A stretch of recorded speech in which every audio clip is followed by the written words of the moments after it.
Assalamualaikum warahmatullahi wabarakatuh.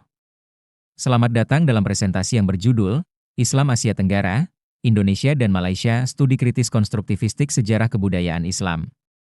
Kajian ini bertujuan untuk menelaah bagaimana Islam berkembang secara unik di dua negara mayoritas Muslim terbesar di Asia Tenggara, dengan pendekatan konstruktivistik yang memandang sejarah sebagai hasil interaksi sosial dan budaya yang dinamis. Islam Asia Tenggara, Indonesia dan Malaysia Asia Tenggara merupakan kawasan strategis dalam sejarah penyebaran Islam global.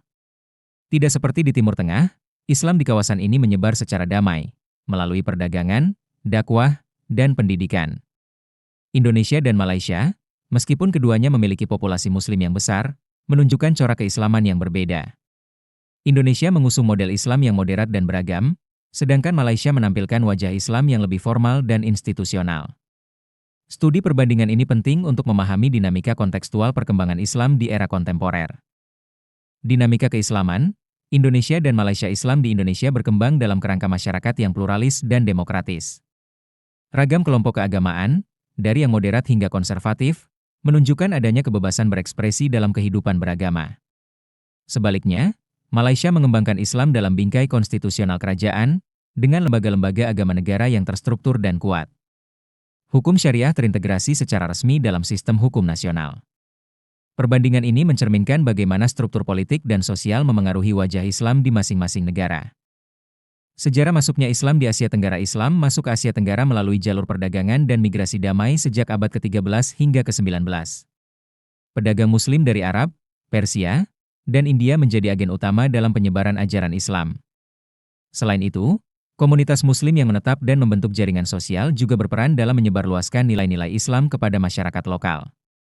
Penyebaran ini bukan sekadar transmisi agama, melainkan transformasi budaya yang mendalam jalur utama penyebaran Islam. Ada beberapa jalur utama penyebaran Islam. Pertama, melalui perdagangan, di mana pelabuhan-pelabuhan seperti Melaka menjadi pusat interaksi. Kedua, melalui pernikahan antara pedagang Muslim dan bangsawan lokal. Ketiga, melalui tasawuf, di mana para sufi memperkenalkan Islam dengan pendekatan spiritual dan toleran. Keempat, melalui pendidikan Islam formal, terutama pesantren, yang menjadi pusat pengkaderan ulama dan dai. Jalur lain penyebaran Islam selain jalur utama, dakwah juga dilakukan melalui kesenian dan politik. Tokoh seperti Sunan Kalijaga memanfaatkan kesenian tradisional seperti wayang untuk menyisipkan pesan-pesan Islam. Dalam konteks politik, konversi raja atau penguasa menjadi momen penting yang memengaruhi rakyat untuk ikut memeluk Islam. Hal ini menegaskan bahwa Islam disebarkan tidak secara paksaan, melainkan melalui pendekatan kontekstual dan adaptif. Awal Islamisasi di Indonesia. Proses Islamisasi di Indonesia diawali dari pesisir barat Sumatera pada abad ke-13, dengan Samudera Pasai sebagai pusat awal penyebaran Islam. Dari situ, Islam menyebar ke Jawa, dengan berdirinya Kesultanan Demak pada abad ke-16 sebagai tonggak penting.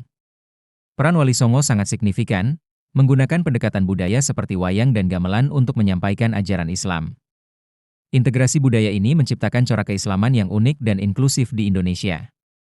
Awal Islamisasi di Malaysia, proses Islamisasi terhubung erat dengan jalur perdagangan internasional, khususnya melalui Selat Malaka. Kesultanan Melaka pada awal abad ke-15 menjadi pusat penyebaran Islam. Di bawah Sultan Muzaffar Shah, Islam menjadi agama resmi dan diinstitusionalisasi dalam sistem kerajaan. Pembentukan lembaga seperti Jabatan Mufti dan Mahkamah Syariah menunjukkan penguatan posisi Islam dalam struktur negara Malaysia. Ciri khas Islam Indonesia dan Malaysia. Islam di Indonesia berkembang secara sinkretis dan akomodatif terhadap budaya lokal.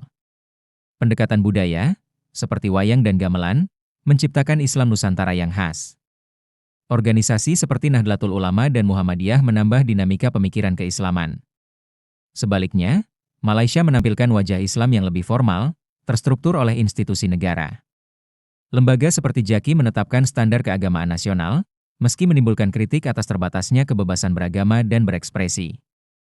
Kesimpulan dan implikasi Islamisasi di Asia Tenggara adalah proses historis yang kompleks dan kaya akan interaksi budaya.